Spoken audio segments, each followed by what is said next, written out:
اعوذ باللہ من الشیطان الرجیم، بسم اللہ الرحمن الرحیم۔ اللہ تعالیٰ کا لاکھ لاکھ احسان ہے کہ اللہ تعالیٰ نے ہمیں دوبارہ یہاں قرآن کلاس میں ایک دفعہ اکٹھا کیا۔ آج ہمارا جو موضوع ہے یہ رمضان مبارک کے مہینے سے پہلے ہم نے جو موضوع شروع کیا تھا سورہ زاریات، اس کے پہلے رکوع پہ گفتگو ہو گئی تھی، اور پچھلا جو سیشن ہمارا چلا سورہ رکوع کو میں نے تھوڑا سا مزید اس کو ہم نے دیکھ لیا تھا۔ آج میں سرسری کچھ منٹ میں اس کو دیکھ لوں گا۔ سورہ زاریات جو ہے 51 نمبر سورت ہے قرآن مجید کی، اور اس کے اندر اللہ تعالیٰ نے مختلف قسمیں کھا کر کچھ چیزیں بیان کی، اس کو ہم بس سرسری لے کے چلتے ہیں۔ اللہ تعالیٰ نے قسم کھائی ہواؤں کی، ہم نے یہ پڑھ لیا تھا کہ ہوائیں جو ہے وہ مختلف قوموں کے اوپر جو عذاب آئے وہ اللہ تعالیٰ نے، یہ ہوا بھی ایک اللہ تعالیٰ کا ایک لشکر ہے کہ جس کے ذریعے مختلف قوم عاد، قوم سمود اور اس طرح دیگر بہت سارے قومیں جو ہے انہی ہواؤں کے ذریعے تباہ ہوئیں۔ ہم نے یہ بھی پڑھا تھا کہ یہ ہوا جو ہے اگر پلیزنٹ ایک ہلکی سی دھیمی ہوا چل رہی ہو تو انسان بڑا خوشگواری محسوس کرتا ہے، لیکن یہی ہوا اگر طوفانی شکل میں چل رہی ہو تو انسان کو بڑا ڈر و خوف لگ جاتا ہے۔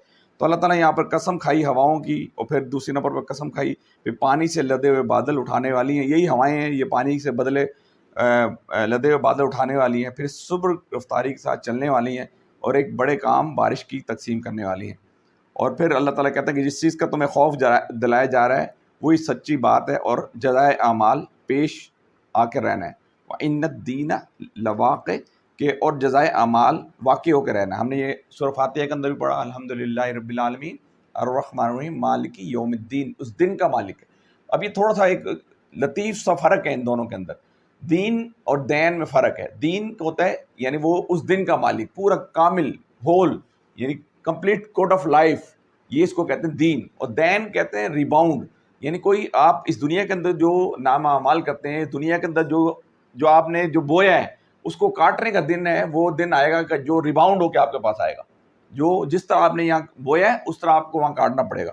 تو دین کا مطلب ہوتا ہے ریباؤنڈ ہونا، یعنی ملنا، دوبارہ ملنا، یعنی پلٹ کر آنا۔ اور دین کا مطلب ہوتا ہے کہ جو آپ یہاں کام کر رہے ہیں، جو چیزیں جو بو رہے ہیں وہ وہاں جا کے کاٹیں گے۔ یہ ہم نے اس پہ ڈسکشن کر لی تھی۔ پھر آگے اللہ تعالیٰ کہتا ہے وَالسَّمَاءِ ذَاتِ الْحُبُكِ، اور متفرق شکلوں والے آسمان کی۔ حبک کو بھی ہم نے ڈسکس کر لیا تھا۔ حبک کا مطلب یہ ہوتا ہے، یعنی جیسے لیڈیز کے بال ہوتے ہیں، کرلنگ بال ہوتے ہیں، حبک کا مطلب ہوتا ہے کہ متفرق شکل والے آسمان کے وجہ سے مختلف تصویریں بن جاتی ہیں۔ یعنی آپ دیکھتے ہیں ہر بندہ اپنے حساب سے، کوئی کہتا ہے جی ہوائی جہاز بنا ہے، کوئی کہتا ہے جی اس کی شکل بنی ہے، کوئی کہتا ہے یہ پہاڑ بنا ہوا ہے۔ تو اللہ تعالیٰ یہاں پر قسم کر رہے ہیں وَالسَّمَاءِ ذَاتِ الْحُبُكِ، اللہ شکل والے آسمان کی۔ اللہ تعالیٰ کہہ رہے ہیں کہ جس طرح آسمان کے اوپر مختلف شکلیں بنتی ہیں۔ اچھا ڈیزرٹ، عرب کے اندر ڈیزرٹس ہوتے تھے، ریگستان ہوتے تھے، وہاں ہوا جب تیز چلتی تھی مختلف شکلیں بن جایا کرتی تھی، یا پانی کے اوپر جب تیز ہوا چلتی تو پانی کو مختلف شکلیں بن جاتی۔ تو ان تینوں کو حبک کہتے ہیں، ٹھیک ہے۔ اور یا آپ نے دیکھا ہوگا بعض کا یہ آج کل لیڈیز کے کپڑے، یا جو ہمارے یہ جو لیڈیز کے جو دوپٹے چلے ہیں اس کو بھی خاص طریقے سے پریس کیے جاتے ہیں، تو اس کے اندر کرلنگ قسم کی اس میں وہ پڑ جاتے ہیں، اس کو بھی حبک میں، عربی میں حبک کہا جاتا ہے۔ تو اللہ تعالیٰ نے متفرق شکلوں آسمان کی قسم کھانے کے بعد کہا کہ تمہاری بات ایک دوسرے سے مختلف ہے۔ وہ کہتے ہیں کہ تم آخرت کے بارے میں مختلف باتیں کر رہے ہو، کوئی کہتا ہے آخرت آئے گی نہیں، کوئی کہتا ہے آخرت آئے گی تو ہی صحیح، لیکن ہمیں تھوڑی سی سزا بھگت کے پھر ہم دوبارہ جنت کے، جس طرح ہمیں یہاں مزے آ رہے ہیں اس طرح ہم وہاں بھی جا کے مزے لیں گے، مختلف باتیں کیا کرتے تھے۔ تو اللہ تعالیٰ نے یہاں پر ان کو یہ ڈانٹا، ان کو کہا انکم لفی قول مختلف، تمہاری یہ باتیں بڑی مختلف ہیں۔ تم کبھی نبی کا انکار کر دیتے ہو، کبھی کہتے ہو نبی نے جو ہے نا اپنے گھر کے اندر جو ہے نا ایک بڑے عالم کو رکھا ہوا ہے، یہ جاتا ہے اس سے خبریں لے کے آتا ہے اور ہمیں بتانا شروع کر دیتا ہے۔ کبھی کہتے ہیں نبی ساحر ہے، کبھی کہتے ہیں نبی جادوگر ہے، کبھی اللہ کے بارے میں مختلف عقیدے گھڑ رکھیں، کبھی اللہ کے بارے میں کہتے ہیں جی فرشتے جو اللہ کی بیٹی ہیں، کبھی کہتے ہیں حضرت عزیر علیہ السلام اللہ کے بیٹے ہیں، کبھی کہتے ہیں حضرت عیسیٰ علیہ السلام اللہ کے بیٹے ہیں، کبھی کہتے ہیں حضرت عیسیٰ علیہ السلام خود اس کے اندر خدا جو ہے۔ تو اللہ تعالیٰ نے کہا کہ اللہ تعالیٰ نے کیا کہا انکم لفی قول مختلف، تمہاری باتیں بڑی مختلف ہیں، تمہاری باتیں بڑی مختلف ہیں۔ یوفق عنہ من افق، کہ اس سے وہی برگزشتہ ہوتا ہے۔ اللہ تعالیٰ کہتے ہیں یہ جو باتیں وہی لوگ کرتا ہے جو حق سے پھرا ہوا ہے، جس کا عقل معاوف ہو چکی ہے۔ چونکہ ہم اس پہ ڈسکشن کر چکے ہیں، میں صرف افضل صاحب کے لیے تھوڑی سی سرسری ہم پیچھے سے چند چیزیں لے رہے ہیں۔ پھر آگے اللہ تعالیٰ نے کہا کہ مارے گئے قیاس و گمان میں حکم لگانے والے جو جہالت میں غرق ہیں اور غفلت میں مدہوش ہیں۔ یہ ہم نے ایک لفظ یہاں پڑھا تھا الذین هم فی غمرۃ ساہون۔ غمرہ کہتے ہیں اس شخص کو جو کہ ڈوب رہا ہوتا ہے۔ غمرہ کہتے ہیں ایک ایسا شخص ہے جو کہ ڈوب رہا ہے پانی کے اندر اور غوطے لگا رہا ہے، تو وہ مدہوشی کا عالم ہوتا ہے، پریشانی کا عالم ہوتا ہے کہ یار پتہ نہیں کیا بنے گا، میں ڈوب جاؤں گا، میں مر جاؤں گا، میں بچوں گا کہ نہیں بچوں گا۔ تو اللہ تعالیٰ کا یہ جو لوگ ایسی باتیں کر رہے ہیں، آخرت کے بارے میں ایسی باتیں کر رہے ہیں، اللہ کے بارے میں ایسی باتیں کر رہے ہیں، نبی کے بارے میں ایسی باتیں کر رہے ہیں، یہ سارے لوگ مدہوش ہو، یہ غشی کے عالم میں. تو اللہ تعالیٰ نے کہا ہے ہم الذین ہم فی غمرۃ ساہون، کہ وہ جو جہالت میں غرق ہیں اور غفلت میں مدہوش ہیں، پوچھتے ہیں آخر روز جزا کب آئے گی. پھر اللہ تعالیٰ نے کہا وہ روز جزا جو ہوگی جہاں لوگوں کو آگ پہ تپایا جائے گا اور کہا جائے گا چکھو اپنے فتنے کا مزہ.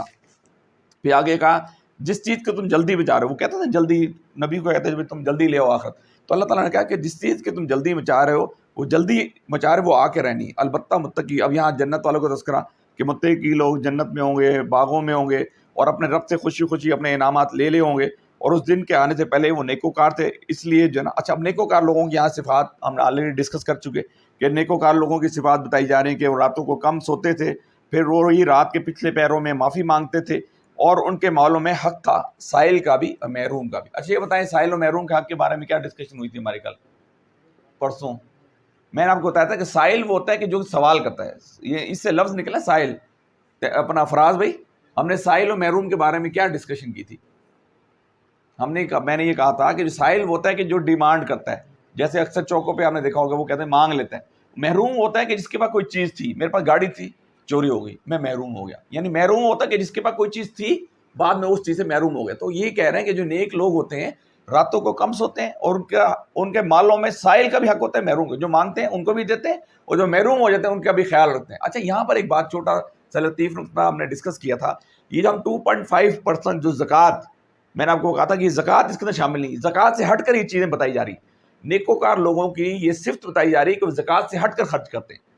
سائل جو مانگنے والے لوگ ہوتے ہیں ان کے اوپر بھی خرچ کرتے ہیں، اور محروم جو ہو جاتے ہیں ان کے اوپر بھی خرچ کرتے ہیں، یعنی صدقہ خیرات اور یہ ساری چیزیں جو ہے نا وہ کرتے ہیں. ٹھیک ہے، چیریٹی کا کام کرتے ہیں. یہ ہم اس پہ ڈسکشن کر چکے تھے. پھر آگے پھر اللہ تعالیٰ نے اپنی نشانیاں بتائی کہ تمہارے اندر بھی نشانی ہے اور آسمان کے اندر بھی نشانی ہے. پھر آگے ہم نے یہ پڑھ، اب ہم اگلا جو آج کا موضوع ہم شروع کرتے ہیں. اعوذ باللہ من الشیطان الرجیم، بسم اللہ الرحمن الرحیم. هل اتاک حدیث ضعیف ابراہیم المکرمین. اے نبی صلی اللہ علیہ وسلم، ابراہیم علیہ السلام کے معزز مہمانوں کی حکایت بھی تم تک پہنچی ہے. یہاں سے جو ہے نا 5 انبیاء کرام کا تذکرہ شروع ہے. شارٹ تذکرہ ہے ابھی، یعنی یہ ابتدائی صورتوں میں سے ایک صورت ہے جس کے اندر انبیاء کرام کے پورے، یہ جو یہاں صرف ایک 2 لائن کے تذکرے کیے ہیں. حضرت ابراہیم علیہ السلام کا 1-2 لائن میں تذکرہ ہے، پھر ہود علیہ السلام کا، پھر صالح ہم پڑھیں گے. لیکن اس سے آگے جب ڈیٹیل صورتیں آئی تھی تو 1-2 3 4 رکوعوں میں بھی پورے واقعات آئے تھے. یہاں صرف ٹچ گلمس کے طور پر تھوڑا ٹچ دیا گیا ان انبیاء کرام. اچھا حضرت ابراہیم علیہ السلام جو تھے نا، یہ بتائیں کہ کون سے نبی ہیں کہ جس کے ابراہیم علیہ السلام کا لقب کیا تھا؟ خلیل اللہ. ابراہیم خلیل اللہ تھے. اور یہ جو ہم حج کرتے ہیں یہ حضرت ابراہیم علیہ السلام کی یاد میں کرتے ہیں. حضرت ابراہیم علیہ السلام کی بیوی تھی سارہ. حضرت ابراہیم علیہ السلام کی بیوی تھی سارہ، کہ جن کے ہاں اولاد بڑے عرصے بعد ہوئی. یہ بائبل کے اندر ہمیں ملتا ہے کہ اسرائیلی روایات کے اندر ملتا ہے کہ کم و بیش حضرت ابراہیم علیہ السلام کی عمر تھی 100 سال اور حضرت سارہ کی عمر تھی 90 ایئر. تو اس وقت جا کے یہ اولاد ملی. اور حضرت ابراہیم کی اولاد میں سے پھر 4 نبی آئے ہیں. یہ ہم آگے جا کے اس کو پڑھیں گے. 4 نبی حضرت ابراہیم علیہ السلام کے اولاد میں سے. تو اللہ تعالیٰ یہاں پر کیا کہہ رہے ہیں؟ هل اتاک حدیث ضعیف ابراہیم المکرمین، کہ اے نبی صلی اللہ علیہ وسلم، ابراہیم علیہ السلام کے معزز مہمانوں کی حکایت بھی تم تک پہنچی. اب ابراہیم علیہ السلام کے پاس 2 مہمان آئے جن کا تذکرہ یہاں آ رہا ہے، ہم پڑھتے ہیں. جب وہ ان کے ہاں، پھر آگے آتا ہے اذ دخلوا الیہ فقالوا سلاما. وہ داخل ہوئے تو نے کہا کہ آئے تو کہا آپ کو سلام. کس کو کہا؟ حضرت ابراہیم علیہ السلام کو کہا. قال سلام، حضرت ابراہیم علیہ السلام نے بھی کہا، انہوں نے کہا آپ لوگوں کو بھی سلام. کس نے؟ حضرت ابراہیم. اب یہ چونکہ قصہ ہے صرف ہم یہ قصے کی شکل میں پڑھتے چلے جائیں گے، جہاں تھوڑی سی ڈیفائن کی ضرورت ہوگی ہم وہ ڈیفائن کر دیں گے. قال سلام قوم منکرون، کہ اس نے کہا آپ لوگوں کو بھی سلام. پھر آگے فراغ الی اہلہ. میں آپ کو تھوڑی سی بتا دوں کہ حضرت ابراہیم علیہ السلام جو ہے نا یہ واحد نبی ہیں کہ جن کی آل سے 4 انبیاء کرام آئے. ٹھیک ہے، سب سے پہلے نبی حضرت اسماعیل علیہ السلام جو کہ ان کے بیٹے تھے، دوسرے بیٹے تھے. پہلے بیٹے ذہن میں رکھیے گا، حضرت ابراہیم علیہ السلام کے پہلے بیٹے کہ جس کی بشارت یہاں دی جا رہی، اس کی اگلی آیت میں دی جا رہی، وہ تھے حضرت اسحاق علیہ السلام. حضرت ابراہیم علیہ السلام کے 2 بیٹے تھے. پہلی بیوی سے ان کی کوئی اولاد نہیں آئی، تو ان کی یہ جو تھی نا کیا کہتے ہیں، جو جس کو کہتے ہیں لونڈی کہتے ہیں، یا جو ساتھ غلام تھی وہ ان کے ساتھ رہتی تھی. تو اس سے انہوں نے شادی کر، یہ اولاد نہیں ہوئی تو ان کی بیگم نے کہا کہ آپ ایسے کریں، ہماری تو اولاد نہیں ہوئی، آپ ایسے کریں یہ جو سارا جو ہماری غلام ہے نا اس سے شادی کر لیں. حضرت ابراہیم علیہ السلام شادی کر لی. اب شادی کی، اب اس کو جو ہے پروفیشنل جیلسی تو ہوتی ہے نا, وہ پہلی خاتون کو جیلسی ہوئی کہ بھائی یہ تو سارا ٹائم ابراہیم علیہ السلام جو ان کو زیادہ دیتے ہیں, ظاہر ترجیح ان کو دینا شروع کر دی. اب ان کی ہوگی اولاد, کیا ہوگی؟ ابراہیم علیہ السلام کی پہلی اولاد ہو گئی, ٹھیک ہے. اب وہ ان کو اولاد ہو گیا, اب سارا کو اور پریشانی کہ یہ میں وہ حضرت سارا تو دوسری بیگم تھی جن سے اولاد ہوئی, پہلے سے ہوئی نہیں. انہوں نے کہا بھی ایسے کرو کہ تم اس کو جو ہے نا سارا کو جا کے لک و دک صحرا میں چھوڑ کے آ جاؤ. لک و دک حضرت ابراہیم علیہ السلام کو وہی نازل ہوئی اللہ تعالیٰ کی طرف سے, آپ ایسا کرو جو یہ کہہ رہی ہے نا اس کی بات کو مانو اور چھوڑو. انہوں نے جناب اٹھایا اور جا کے لک و دک صحرا کے اندر جو ہے نا وہاں پر چھوڑ دیا. حضرت ابراہیم علیہ السلام نے اپنی بیوی کو سارا کو بھی چھوڑ دیا اور بیٹے کو بھی چھوڑ دیا. یہ جو بیٹے اسماعیل تھے, اسحاق نہیں, یہ بیٹے یہاں اسحاق کا تذکرہ کی جائے, لیکن میں وہ جو عرب کے اندر جو ہم حج کرتے ہیں وہ اس کا تذکرہ بتا رہا ہوں. اب وہاں پھر ہم واقعہ پورا سنا ہے کہ ان کے پاؤں کے انہوں نے یعنی ادھر بھاگ رہی جو لک و دک صحرا چھوڑ کے آگے. ابراہیم کو خلیل اللہ اس لیے کہتے ہیں, انہوں نے قربانی بے تحاشا دی. پوری ہسٹری پھیلی ہوئی, اگلی تو ہم انشاءاللہ کوئی ڈیٹیل میں اس کو پڑھیں گے. تو یہاں پر ابراہیم علیہ السلام کو وہ پھر پورا قصہ جو حضرت ابراہیم علیہ السلام نے حج کا جو حضرت سارا نے جو چکر لگائے صفا اور مروہ کے درمیان, اس کی یاد میں آج سے کم و بیش 4 سے 5 ہزار سال پہلے کا واقعہ جو کہ اللہ تعالیٰ نے رہتی دنیا تک قیامت تک اس کو اتنا خوش ہوئے اللہ تعالیٰ اس کے اس عمل سے.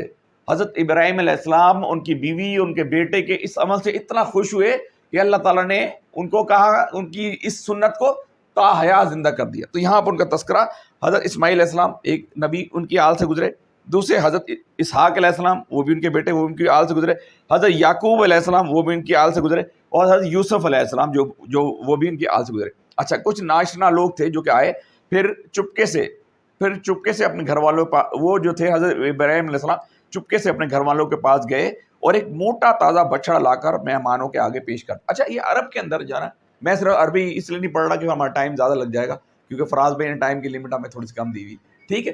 انہوں نے کیا کیا, عرب کے اندر تھوڑا سا رواج ہے کہ جب مہمان آتے ہیں تو وہ بغیر پوچھے جاتے ہیں, اور ان کے گھر میں جو سب سے اچھی چیز ہوتی ہے نا اس کو یعنی انہوں نے کیا کیا, پہلے تلاش کیا, بچڑے تھے ان کے بچڑا سب سے اچھا تلاش کیا موٹا تازہ, اور جا کے خود بخود قربان کیا, قربان کر کے اپنی بیگم کو کہا اس کو بھون کے تم جو ہے نا وہ لے کے آ جاؤ. اب یہ قصہ یہی بتا رہے ہیں شروع میں کہ پھر چپکے سے فَقَرَّبَهُ إِلَيْهِمْ قَالَ أَلَا تَأْكُلُونَ, اب وہ چپکے سے اپنے گھر والوں کے پاس آ گئے اور ایک موٹا تازہ بچڑا لا کر مہمانوں کو آگے پیش کر دیا.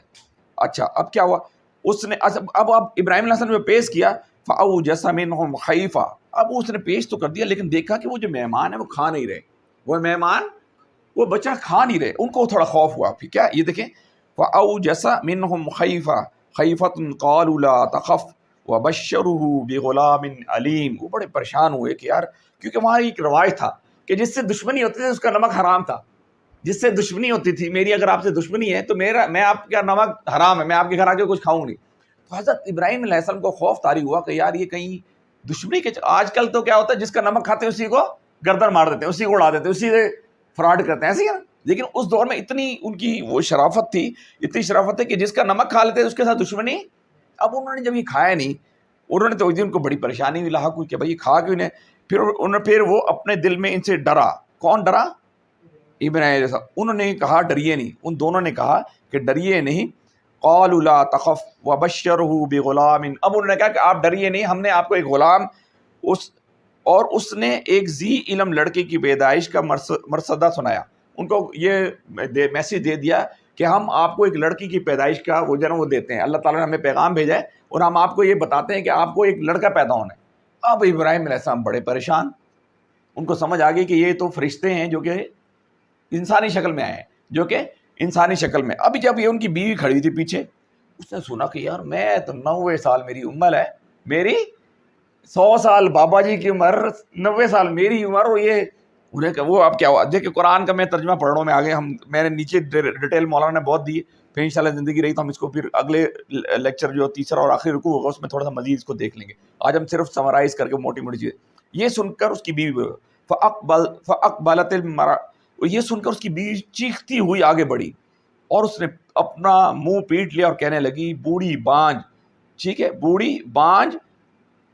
انہوں نے کہا یہ کچھ فرمایا ہے تیرے رب نے, وہ حکیم ہے اور سب کچھ جانتا ہے. انہوں نے کہا بھائی ہمیں تو معلوم نہیں ہے, ہمیں تو کچھ معلوم نہیں ہے, ہم تو اللہ کے ایلچی ہیں, اور ہمیں اللہ نے کہا ہے کہ اس کے ہاں ایک پیغام دے دو, وہ پیغام یہ کہ تجھے ایک بیٹا پیدا ہونا ہے جو کہ اسحاق, جو پہلا بیٹا اسحاق پیدا ہوا, اس کے بعد حضرت اسماعیل علیہ السلام. ٹھیک ہے. اب انہوں نے کچھ لوگوں نے یہاں تھوڑی کنفیوژن پیدا کرتے ہیں کہ شاید پہلے اسماعیل تھے بعد میں ابراہیم، بعد میں اسحاق تھے. پہلے جو تھے وہ اسحاق تھے، بعد میں ابراہیم تھے. بہرحال واللہ اعلم بالصواب. اچھا جی، ابراہیم علیہ السلام نے کہا اے فرستگان الہی، اے ایلچیو، کیا مہم آپ کو درپیش. انہوں نے کہا ٹھیک ہے، آپ نے یہ جو مجھے اطلاع تو دے دی کہ آپ کے یہاں بیٹا پیدا ہوا، اب یہ بتائیں کہ آپ یہاں صرف اسی مقصد کے لیے آئے تھے؟ آپ کیا صرف اسی مقصد کے لیے آئے تھے کہ اب مجھے انفارمیشن دینی یا کوئی اور مقصد بھی تھا؟ اب ایلچیوں نے کیا کہا، انہوں نے کیا مہم آپ کو درپیش ہے، کیونکہ وہ بھی نبی تھے نا، وائس پرسن تھے، جانتے تھے ابراہیم خلیل اللہ تھے، اللہ تعالیٰ سے ہم کلام کیا کرتے تھے. اب انہوں نے یہ ان کو پتا تھا کہ کوئی خاص مہم ہے جس پہ ہے. انہوں نے کہا قالوا انا ارسلنا، کیا ہم ارسلنا، ہم بھیجے گئے ہیں.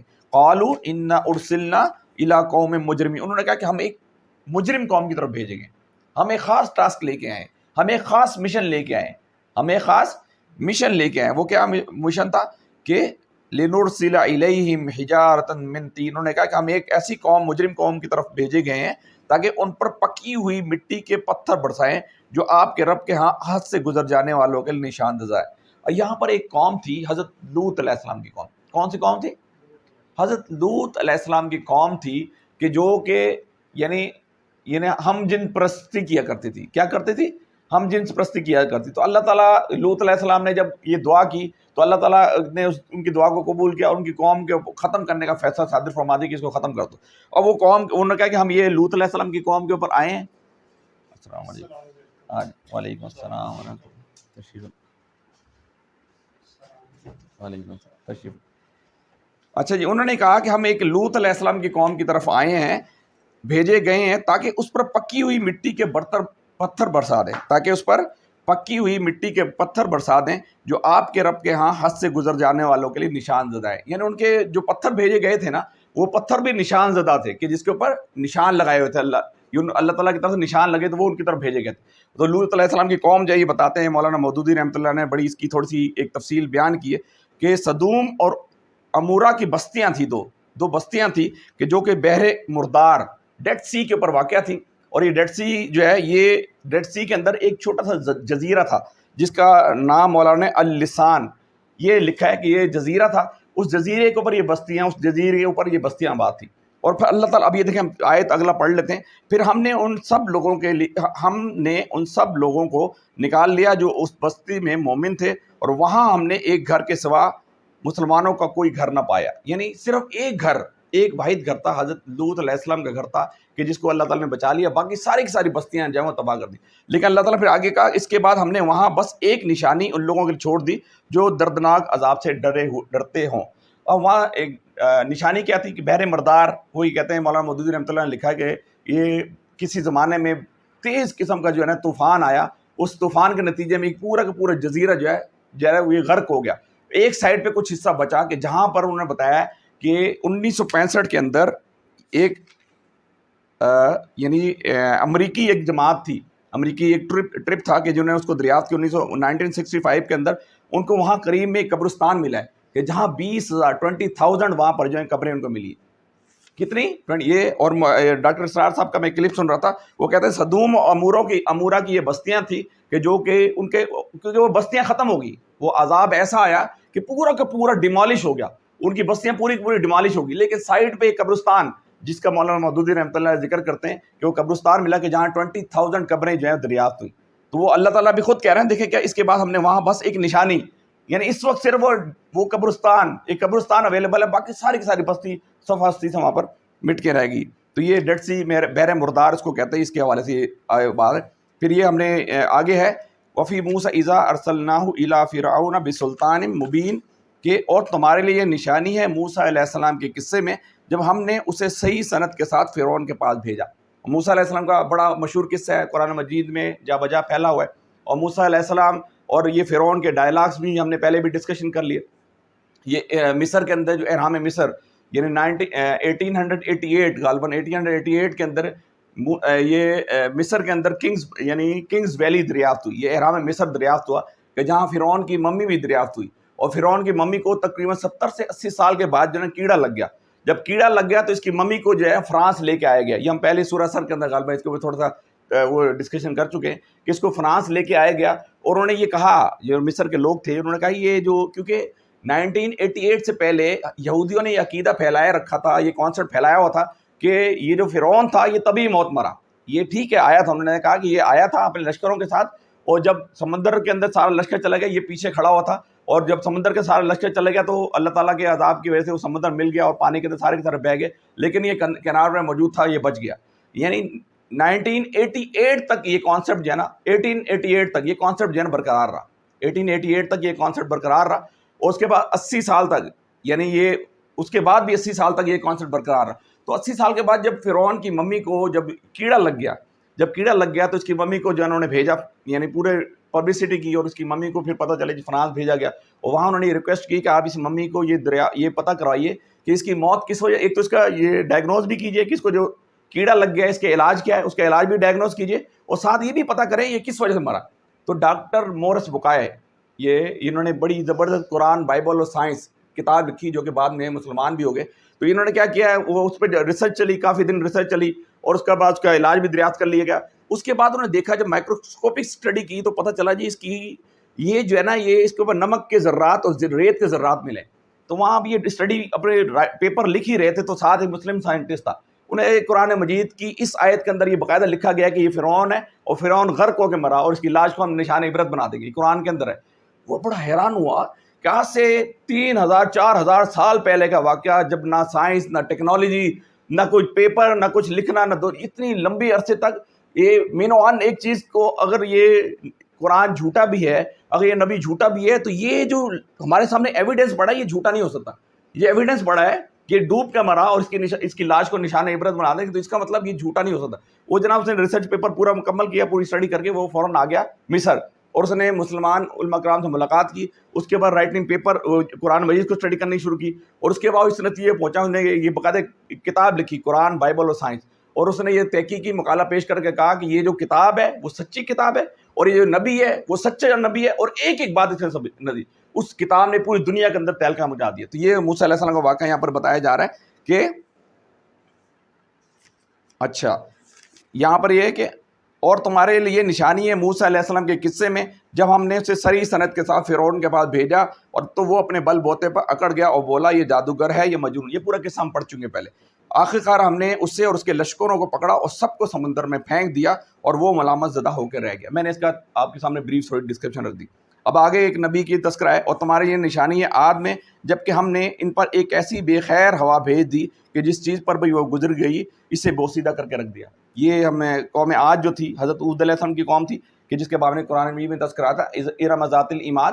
یہ بڑے بڑے برج نما بڑے بڑے یعنی پلرز کے گھر بنایا کرتے تھے پہاڑوں کو تراش کر, اور 20-20 فٹ کے ان کے قد ہوا کرتے تھے, بلکہ 20-20 فٹ نہیں 70-70 فٹ کے. یہ تفسیر ابن کثیر کے اندر انہوں نے لکھا ہے کہ 70 یعنی 20 گز اور 70 فٹ کے تقریباً انسان ہوا کرتے تھے, جو کہ درخت کو جڑوں سے پکڑ کے اکھاڑ دیا کرتے تھے. اور وہ کہتے تھے ہم اتنے بڑے مضبوط قسم کے قلعوں کے اندر رہتے ہیں, اتنے مضبوط ہمارے وہ گھر میں کوئی تباہ نہیں کر سکتا. تو اللہ تعالیٰ نے, میں نے آپ کو بتایا کہ ابتدائی یہ صورت ہے, ابتدائی زمانے میں نازل کی گئی ہے, تو اس کے اندر ڈیٹیل نہیں دیا گئے.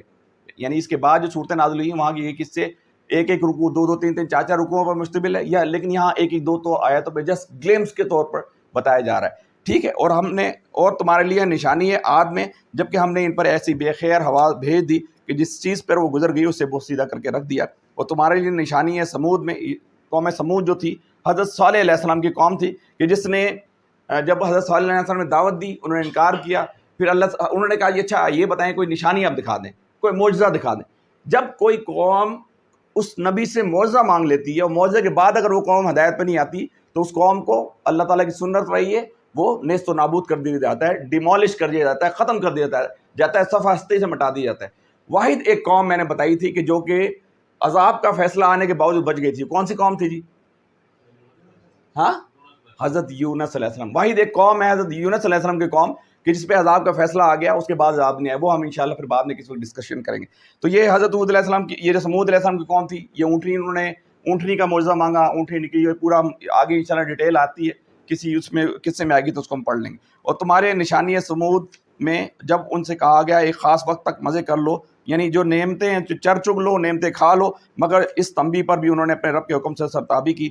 آخرکار ان کے دیکھتے دیکھتے ایک اچانک ٹوٹ پڑنے والے عذاب نے ان کو آ لیا, پھر نہ ان میں اٹھنے کی سکت تھی اور نہ وہ اپنے اپنا بچاؤ کر سکتے تھے.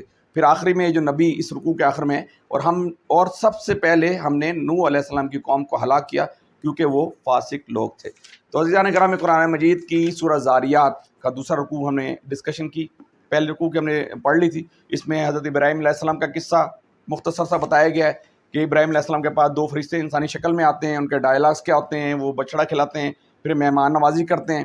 اس کے بعد ایک لڑکے کی لڑکے کی اطلاع دیتے ہیں کہ وہ لڑکی، پھر ان کی بیوی جو ہے حضرت سارہ، کہ جن کا قصہ آتا ہے کہ وہ اسرائیلی روایات میں ملتا ہے کہ 90 ایئر ان کی عمر ہے، ابراہیم علیہ السلام کی 100 سال عمر ہے، اور وہ اپنا سر پیٹتی ہوئی آتی ہے. پھر وہ کہتی ہے میں تو بانجھ ہوں. لیکن اللہ تعالیٰ نے کہا کہ بھائی یہی اللہ تعالیٰ نے کہا کہ اچھا یہ دیکھیں اللہ تعالیٰ کی کتنی زبردست سنت ہے کہ ایک ایسی خاتون جو کہ بانجھ ہے، جس کو اولاد نہیں ہو رہی، اللہ تعالیٰ اس کو اولاد دیتے ہیں، اور ایسی اولاد دیتے ہیں کہ جس سے آگے 4 انبیاء آتے ہیں، جس سے آگے یہ دیکھیں اللہ وَهُوَ عَلَىٰ كُلِّ شَيْءٍ قَدِيرٌ، وہ قدرت رکھنے والا ہے، وہ طاقت رکھنے والا ہے، وہ علم رکھنے والا ہے. وہ یعنی اتنا زبردست جو سورہ حشر کی آخری آیت کے اندر ہم اس کے پڑھتے ہیں تو اللہ تعالیٰ نے ان کو یہ دی. پھر 4 ہم نے پڑھ لیا، حضرت اسماعیل علیہ السلام، حضرت اسحاق علیہ السلام، حضرت یعقوب علیہ السلام، حضرت یوسف علیہ السلام، ان کی حضرت ابراہیم علیہ السلام کے آل سے ہے. پھر لوط علیہ السلام کا قصہ ہم نے پڑھ لیا کہ وہ کس طرح ان کا جو ہے وہ قوم بحر مردار کا ڈیڈ سی کا پڑھ لیا، اور یہ ہم نے دیکھا کہ وہ کس طرح ختم ہوئے. پھر موسیٰ علیہ السلام کا قصہ ہم نے سرسری لے لیا. اس کے بعد موسیٰ علیہ السلام موسیٰ علیہ السلام نے کس طرح دعوت دی اور کس طرح فرعون جو ہے ختم ہوا، وہ ہم نے سرسری دیکھ لیا. قوم عاد کا تذکرہ، قوم سمود کا تذکرہ، اور آخر میں قوم نوح کا تذکرہ. اللہ تعالیٰ دعا ہے کہ اللہ تعالیٰ ہمیں ان باتوں کو سیکھنے کی اور اس پہ عمل کرنے کی توفیق عطا فرمائے.